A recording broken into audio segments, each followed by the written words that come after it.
नमस्कार दोस्तों, आप देख रहे हैं GK job exam YouTube channel. तो चलिए शुरू करते हैं आज के इस सेशन को। तो अगर आप किसी भी प्रतियोगी परीक्षा की तैयारी कर रहे हैं तो आपको अपने एग्जाम के पेपर में सबसे ज्यादा प्रश्न यही बुक से देखने को मिलेंगे। तो आप इस वीडियो को बगैर स्किप किए हुए पूरा जरूर देखिएगा, क्योंकि मैं इस क्लास के वीडियो में टॉप 30 प्रश्न बताने वाला हूँ डिटेल्स के साथ। तो आज का पहला प्रश्न है, भूटान के सबसे पुराने bank bank of Bhutan limited की स्थापना किस वर्ष में की गई थी? तो बात करें बैंक ऑफ भूटान लिमिटेड की, तो इसकी स्थापना वर्ष 1968 में किए गए थे। और बात करें इनसे संबंधित अधिक जानकारी की, तो bank of Bhutan limited Bhutan का सबसे पुराना बैंक है, जिसकी स्थापना वर्ष 1968 में किया गया था और इसका मुख्यालय भूटान की राजधानी थिम्पू में स्थित है। आप इसे भी याद रखेंगे। नेक्स्ट प्रश्न की अगर बात करें तो किस वर्ष में श्रीलंका में democratic socialist Republic of Sri Lanka का गठन करके एक नया संविधान अपनाया गया था? यानी किस वर्ष में श्रीलंका में democratic socialist Republic of Sri Lanka का गठन करके एक नया संविधान अपनाया गया था? तो वर्ष 1978 में अपनाया गया था। ऑप्शन नंबर सी यहाँ पर सही जवाब होगा, आप याद रखेंगे। बात करें दूसरे प्रश्न का, तो किस वर्ष में ईस्ट इंडिया कंपनी ने बंगाल के दीवानी का अधिग्रहण किया था? यानी किस वर्ष में ईस्ट इंडिया कंपनी ने बंगाल के दीवानी का अधिग्रहण किया था? तो आप याद रखिएगा 1765 में। और बात करें अधिक जानकारी की, तो 1764 में हुए बक्सर का युद्ध के बाद इलाहाबाद की संधि शर्तों के तहत ईस्ट इंडिया कंपनी ने मुगल सम्राट शाह आलम द्वितीय से 1765 ईस्वी में बंगाल, बिहार और उड़ीसा के दीवानी का अधिग्रहण किया था। मैं आशा करता हूं कि आपको समझ में आ गया होगा। नेक्स्ट प्रश्न है, निम्नलिखित में से कौन सा एक हैलोजन तत्व नहीं है दिए गए ऑप्शन में से? तो अगर आपने चुना है ऑप्शन नंबर ए, तो बिल्कुल सही जवाब है।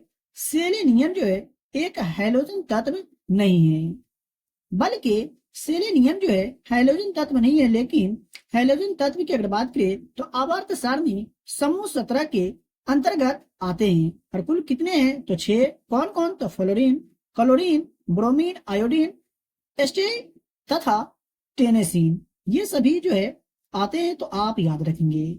मेरे प्यारे दोस्तों, अभी तक वीडियो को लाइक नहीं किए हैं तो वीडियो को लाइक करके चैनल पर अगर पहली बार आए हैं तो चैनल को भी सब्सक्राइब करके बेल आइकन को प्रेस कर लीजिएगा, क्योंकि यहाँ आपको मोस्ट इम्पोर्टेंट प्रश्न बताए जाते हैं, पढ़ाए जाते हैं, और यहाँ से प्रश्न आपको अपने एग्जाम के पेपर में देखने को 118% मिलेंगे। तो आप हमसे जुड़ के रहें। 5 नंबर प्रश्न है, भारतीय संविधान के निम्न में से किस भाग में मौलिक अधिकारों का वर्णन है? भारतीय संविधान के किस भाग में मौलिक अधिकारों का वर्णन किया गया है? तो भाग 3 में। और आपसे अनुच्छेद भी पूछ लिया जाएगा, तो अनुच्छेद 12 से 35 में मौलिक अधिकारों का वर्णन किया गया है। आप याद रखेंगे, ऑप्शन नंबर बी सही जवाब हो जाएगा। बात करें दूसरे प्रश्न का, तो निम्न में से कौन सी पहाड़ी जो है ये असम में स्थित है दिए गए ऑप्शन में से? तो कार्बी आंगलों पहाड़ियां जो है ये असम राज्य में स्थित है, आप याद रखेंगे। देख लेते हैं दूसरे प्रश्न को।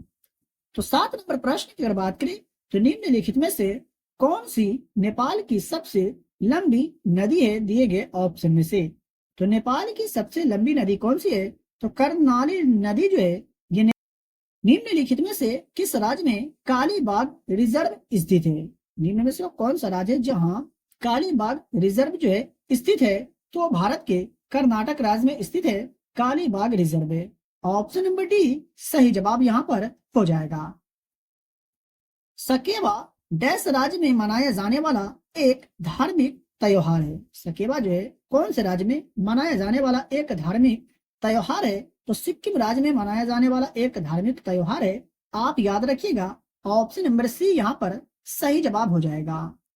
बात करें 10 नंबर प्रश्न का, तो समुद्र स्तर पर पानी का क्वथनांक कितना होता है?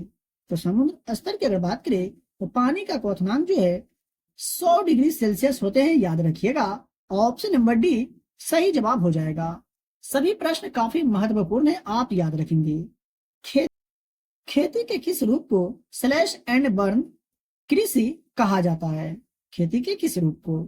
तो पारंपरिक निर्वाह खेती को स्लैश एंड बर्न कृषि कहा जाता है।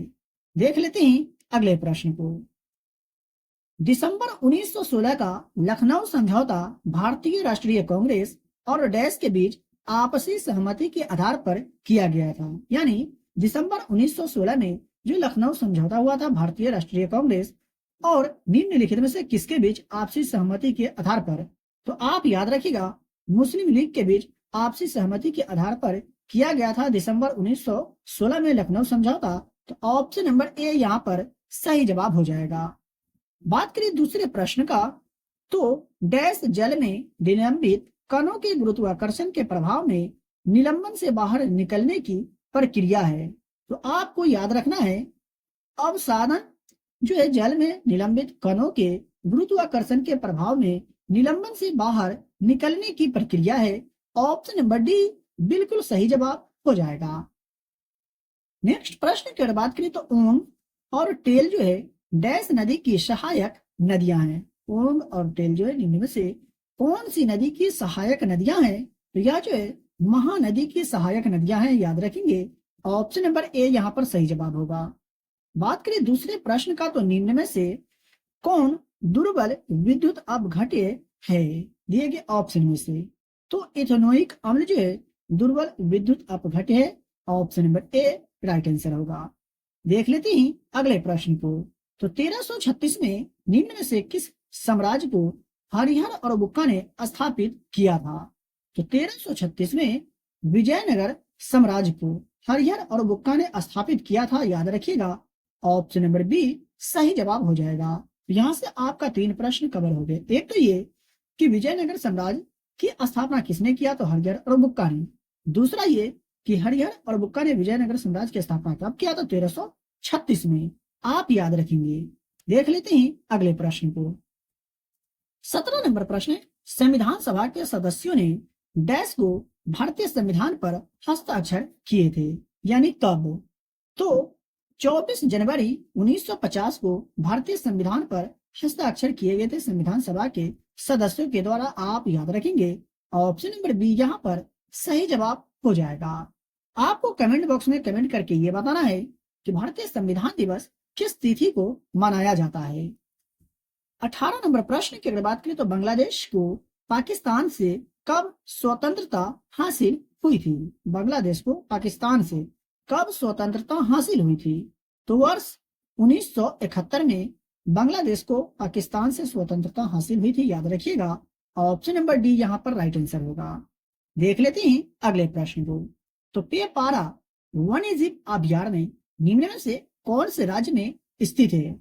तो पेपारा वन्यजीव अभयारण्य की अगर बात किया जाए तो यह केरल राज्य में स्थित है। ऑप्शन नंबर सी यहाँ पर सही जवाब होगा। देख लेते हैं दूसरे प्रश्न को। तो महाराष्ट्र और छत्तीसगढ़ के किस त्योहार में कृषि पूजा के लिए बैल और अन्य मवेशियों का उपयोग होता है? महाराष्ट्र और छत्तीसगढ़ के किस त्योहार में? तो पोला त्योहार में कृषि पूजा के लिए बैल और अन्य मवेशियों का उपयोग किया जाता है। देख लेते हैं अधिक जानकारी को। तो पोला त्योहार की अगर बात करें तो भादो माह की अमावस्या तिथि को महाराष्ट्र, छत्तीसगढ़ एवं कर्नाटक में मनाया जाता है। इस दिन बैलों का श्रृंगार कर उनकी पूजा की जाती है और बच्चे मिट्टी के बैल चलाते हैं। इस दिन बैल दौड़ाकर भी आयोजन किया जाता है। देख लेते हैं नेक्स्ट प्रश्न को। चालुक्य राजवंश भारत के डैश भाग का एक प्रमुख साम्राज्य था, यानी चालुक्य राजवंश जो था भारत के कौन से भाग का एक प्रमुख साम्राज्य था? तो याद रखिएगा यह दक्षिणी भाग का एक प्रमुख साम्राज्य था चालुक्य राजवंश। ठीक है, देख लेते हैं नेक्स्ट प्रश्न को। तो पाइप में बहने वाले द्रव के प्रवाह की गति और दर को मापने के लिए प्रयुक्त उपकरण का नाम क्या है? पाइप में बहने वाले द्रव की प्रवाह की गति और दर को मापने के लिए प्रयुक्त उपकरण का नाम निम्नलिखित में से क्या है? तो वेंचुरी मीटर है, याद रखिएगा। ऑप्शन नंबर डी सही जवाब होगा। बात किया जाए दूसरे प्रश्न का, तो निम्नलिखित में से किस राज्य में सांबर झील स्थित है? काफी बार यह जो प्रश्न एग्जाम में पूछे जा चुके हैं। तो यह सांबर झील की अगर बात करें तो ये सांबर झील जो है भारत के राजस्थान राज्य में स्थित है। ऑप्शन नंबर बी यहाँ पर सही जवाब होंगे, आप याद रखेंगे। 24 नंबर प्रश्न की अगर बात किया जाए तो डैश विज्ञान का वह विभाग है जिसमें ब्रह्मांड की उत्पत्ति और अंत का अध्ययन करते हैं, यानी किसके अंतर्गत जो है ब्रह्मांड की उत्पत्ति और अंत का अध्ययन किया जाता है? तो कॉस्मोलॉजी के अंतर्गत जो सो ब्रह्मांड की उत्पत्ति और अंत का अध्ययन किया जाता है, याद रखिएगा। यहाँ पर सही जवाब होगा ऑप्शन नंबर डी। 25 नंबर प्रश्न की अगर बात करें तो हीरे का उत्पादन करने वाला भारत का एकमात्र राज्य दिए गए ऑप्शन में से कौन सा है? तो हीरे का उत्पादन करने वाला भारत का एकमात्र राज्य की अगर बात करें तो मध्य प्रदेश राज्य है हीरे का उत्पादन करने वाला भारत का एकमात्र राज्य है। और मध्य प्रदेश को सोया प्रदेश के नाम से भी जाना जाता है, ये भी आप याद रखेंगे। 26 नंबर प्रश्न की अगर बात करें तो निम्न में से कौन से राज्य में लोसांग त्योहार मनाया जाता है? निम्न में से कौन सा राज्य जहां लोसांग त्योहार मनाया जाता है? तो भारत के सिक्किम राज्य में लोसांग महोत्सव मनाया जाता है, याद रखेंगे। 27 नंबर प्रश्न की अगर बात करें तो निम्न में से किस वर्ष में ईस्ट इंडिया कंपनी द्वारा कलकत्ता में सर्वोच्च न्यायालय की स्थापना की गई थी? ईस्ट इंडिया कंपनी के द्वारा तो 1773 ईस्वी में ईस्ट इंडिया कंपनी के द्वारा कलकत्ता में सर्वोच्च न्यायालय की स्थापना की गई थी, याद रखिएगा। यहाँ पर सही जवाब होगा ऑप्शन नंबर ए। 28 नंबर प्रश्न है स्वतंत्रता के बाद निम्न में से किस वर्ष में भारत का सर्वोच्च न्यायालय अस्तित्व में आया था? यहाँ पर आपसे कुछ और ही पूछा जा रहा है, इसलिए आप प्रश्न को ध्यान से पढ़ करके ही जवाब देंगे। स्वतंत्रता के बाद निम्न में से किस वर्ष में भारत का सर्वोच्च न्यायालय जो है अस्तित्व में आया था? तो वर्ष 1950 में स्वतंत्रता के बाद सर्वोच्च न्यायालय जो अस्तित्व में आया था, याद रखिएगा। ऑप्शन नंबर बी यहाँ पर सही जवाब होगा। और बात कर ले अधिक जानकारी की, तो स्वतंत्रता के बाद वर्ष 1950 ईस्वी में भारत का सर्वोच्च न्यायालय अस्तित्व में आया था। और सर्वोच्च न्यायालय का गठन संबंधी प्रावधान की अगर बात करें तो अनुच्छेद 124 में दिया गया है। और भारत की न्यायिक व्यवस्था इकहरी और एकीकृत है, जिसके सर्वोच्च शिखर पर भारत की सर्वोच्च न्यायालय है। और भारत का सर्वोच्च न्यायालय जो है ये दिल्ली में स्थित है, ये भी आप याद रखेंगे। देख लेते हैं दूसरे प्रश्न को। तो ट्रेकोमा एक रोकथाम योग्य रोग है जो साफ सफाई तथा स्वच्छता न होने के कारण होता है। यह रोग जो है शरीर के किस अंग को प्रभावित करता है, यानी शरीर के किस भाग को प्रभावित करता है? तो यह भी प्रश्न एग्जाम में काफी बार पूछे जा चुके हैं और आगे भी पूछा जा सकता है। तो आप याद रखिएगा, आंख को प्रभावित करता है ट्रेकोमा रोग। तो ऑप्शन नंबर डी यहाँ पर राइट आंसर होगा। देख लेते हैं 30 नंबर प्रश्न को। तो लिंगन मक्की बांध जो है निम्न में से किस नदी पर बनाया गया है? तो बात करें लिंगन मक्की बांध का, तो ये कौन सी नदी पर बनाया गया है? तो शरावती नदी पर बनाया गया है। और इसका निर्माण कब किया गया था? तो 1964 में। इसे भी आप याद रखेंगे। तो मेरे प्यारे दोस्तों, अगर आज का क्लास का वीडियो आपको पसंद आया हो और अभी तक वीडियो को लाइक नहीं किए तो वीडियो को लाइक करके, चैनल पर पहली बार विजिट कर रहे तो चैनल को सब्सक्राइब करके बेल आइकन को प्रेस करें और इस वीडियो को अपने दोस्तों और रिलेटिव में भी शेयर जरूर करें जो लोग प्रतियोगी परीक्षा की तैयारी कर रहे हैं। तो चलिए मिलते हैं फिर से एक नए वीडियो में।